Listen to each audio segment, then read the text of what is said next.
So today we're joined by Helena Conibear, who is the Chief Executive Officer of the Talk About Trust. This is a charity which works across the UK to deliver interventions which are aimed at keeping young people safe around alcohol, vaping, cannabis and other substances. In this conversation, we're going to discuss some of the interventions that this charity delivers and learn more about Helena's practical work. Thank you so much for joining us today. Could you tell us a bit more about the organisation you work for and your role within that, please? Sure, yes. So the Talk About Trust was founded 15 years ago at a time where there was really very little alcohol or drug education in schools. It wasn't mandatory at all. In fact, it wasn't until 2019. And we pretty much had a blank canvas, which was quite scary. And myself and a group of like-minded teachers and health specialists felt really strongly that what we call early intervention and prevention programs were really a right of children, so they could make informed choices about alcohol specifically at the time.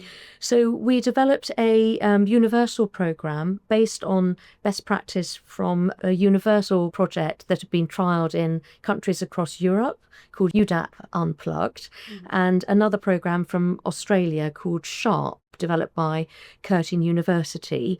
And they gave us permission to adjust the program for UK laws, traditions, cultures and norms. And that's how we started, by developing something called Talk About Alcohol.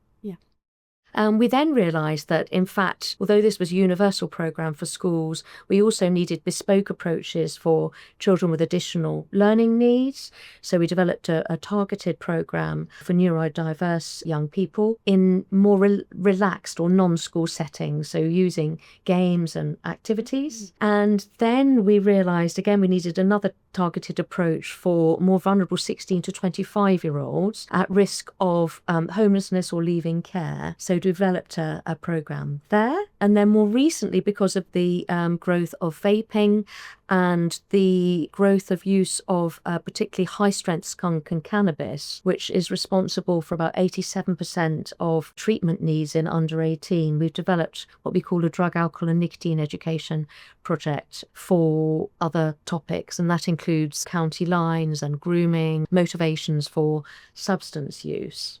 So we work in 3 different ways. So really engaging materials for children and young people. So that's using films, it's using bespoke websites that are young people facing, using games and stories and pictures and emojis.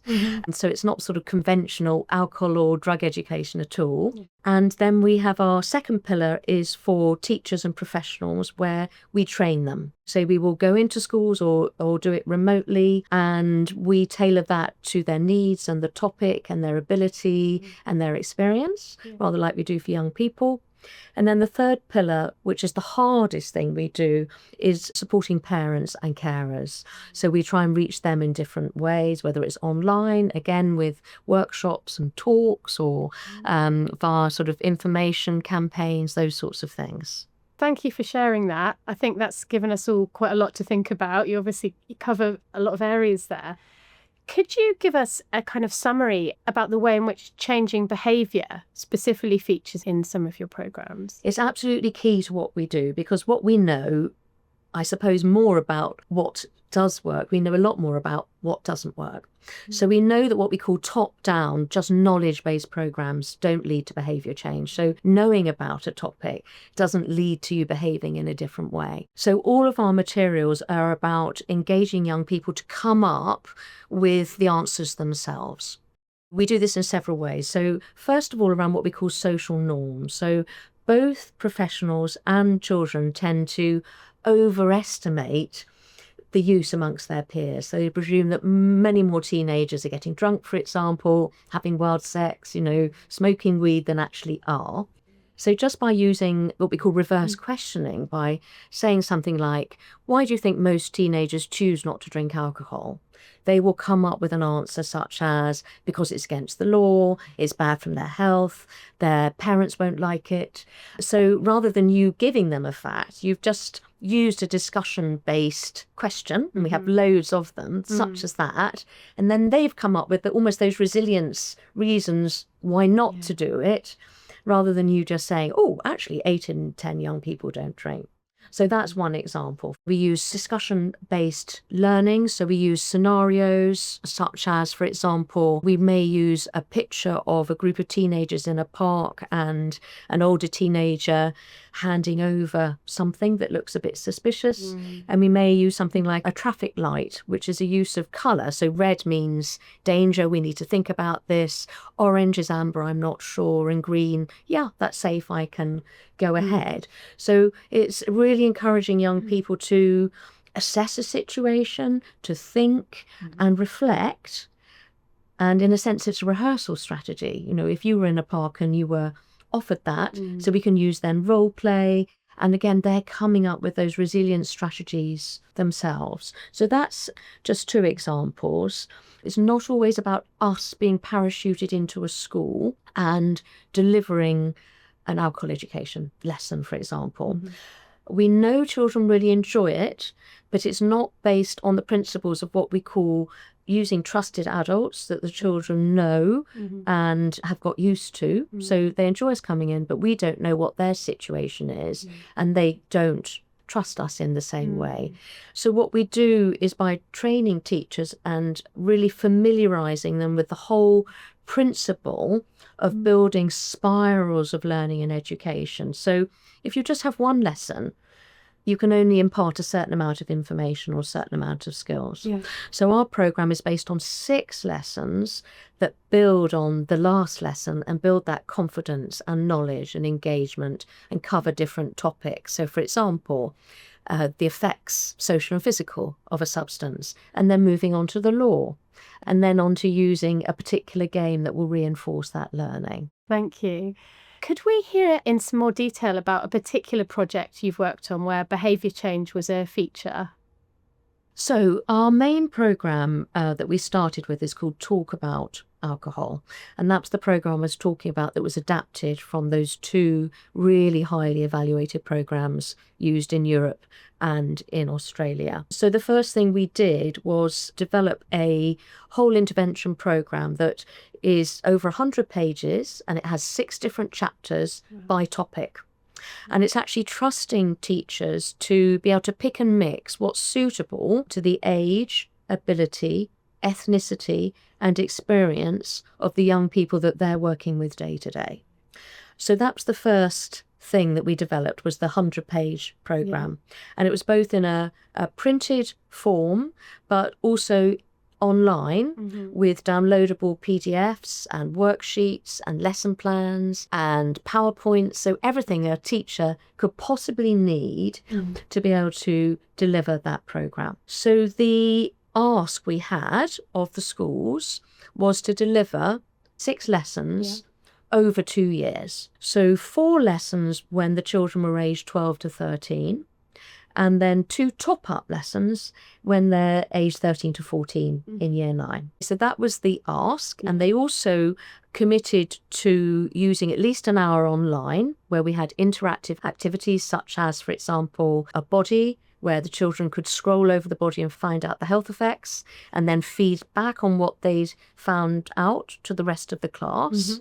And there's, for example, a virtual nightclub where they could rehearse an 18th birthday party and going out. And again, so that was another part of the ask, if you like. Once we had 300 schools using that programme, we then managed to raise the funds to apply for a grant to have that programme assessed independently by the National Foundation for Education Research. And that work was assessed in, well, we have 15 control schools and 15 intervention schools, and 15 of the schools had those programmes, if you like, and committed to delivering those 6 lessons over 2 years. And the other schools, other 15 schools, didn't. And so the study was able to do a control-matched evaluation trial, the closest we could get to a randomised control trial, which we couldn't afford, to see how effective the programme was. So 2,000 children had our programme, 2,000 didn't, and there were 3 intervention points, so a baseline questionnaire before any of the children had had any intervention, a follow-up after 1 year, to see how their knowledge had changed, their inclination to try alcohol, and whether they tried any whole drinks over that time period. Yeah. And then the same questionnaire was delivered a whole year later when they were 14. And what were the results of the study, Helena? Well, actually, it was really, really interesting. So it was so detailed, this questionnaire that was drawn up by the National Foundation for Education Research. So we even knew how many books were in the home, for example, the relationship with their parents, how well they got on with school and their teachers. So it was a really, really detailed analysis. We were unable to afford to see what the outcomes were on everything. But what was fascinating was after 2 years of just 6 lessons, 14% less children were choosing to drink whole drinks in the intervention group than in the control group. And what was even more interesting was initially after 1 year, the knowledge in the intervention group was higher than in the control group. So the control group had had other alcohol education, but we didn't know what it was, or when it was delivered, or how it was delivered, or how many lessons. So after a year, the knowledge was much better in our group. But after 2 years, it was the same. So what was fascinating was that it proved that knowledge doesn't lead to behaviour change. So they had the same level of knowledge, but what we taught them were the skills to make better decisions, and therefore 14% less were choosing to drink whole drinks. And as a result of that, there was less risk-taking behaviour, such as binge drinking, being sick, getting into risky situations, because less of them were drinking. So on the basis of that, we managed to get another grant to follow up the same cohort of students when they were 15 and 16. And what was extraordinary is that significant delay in onset of drinking got even stronger over time, even though they hadn't had any more interventions from us. So actually 15% of those 15 and 16-year-olds were choosing not to drink whole drinks when they were age 15, 16, when they were moving into a party culture, going out more than those in the control trial. So it was really, really fascinating and endorsed our approach, which had been completely based on those UNIDOC principles of evidenced drug prevention in schools. I think thinking about the combi model and the behaviour change wheel, just to pick up for the students, one of the points there is knowledge itself doesn't necessarily lead to behaviour change, but you have worked on, if we think about the combi model, the motivation. And so all of these measures that you've worked on have kind of led to the motivations for the behaviour to be less in the intervention group. And also, I mean, I'm sure you've heard, so we have a sort of mantra, which most people in education do, which is tell me and I forget, show me and I remember, involve me and I understand. So if you involve children, so by sitting in small groups, coming up with answers themselves, filling in games and activity sheets, they themselves are coming up with the answers about, how would I resist peer pressure if somebody offers me alcohol in the park, for example? What would I do? And then working in pairs to come up with alternative situations or how they would get out of an awkward situation without losing face. Sorry, I need to ring home. Actually, I want to spend that money on a takeaway. Why don't you come home and game with me instead of us hanging around in the park? So they're coming up with alternatives that give them the strength and the capacity and the motivation to actually say, I feel really confident in saying no, because I know that most of my peers aren't behaving in this way. I feel more empowered to make a positive choice. And I think you've answered my last question. I was going to ask you to summarise what you think the key impacts of the study are. Would you say it's empowerment? I think the main thing is we know the young people really enjoy it. So if you enjoy what you're doing, so it's not, we've got our, alcohol education or drug education program today, we're going to be given a lecture by the police, or it's just going to be information and being told not to do it, or if we do this, that'll happen. They actually come out, and because they've played games and they've learnt exactly the same principles, and we've given them 10 minutes of information, but 20 minutes of an activity and 10 minutes of reflection at the end, they own it. It's theirs. And also because we train teachers not to to focus on extremes of behaviour.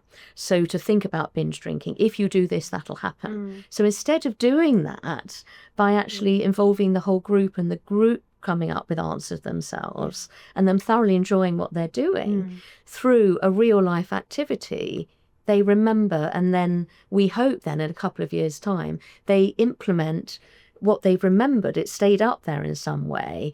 So they say, you know, for example, oh, I'll remember to eat before I go out. I'll stay hydrated. I'll look after my friends. I'll plan how to get home safely. All those things are embedded in a positive, engaging way rather than it just being another lesson. Yeah.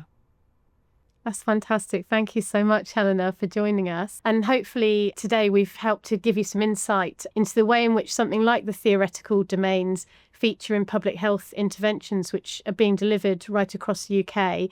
And hopefully we've brought some of that to life for you. Thank you.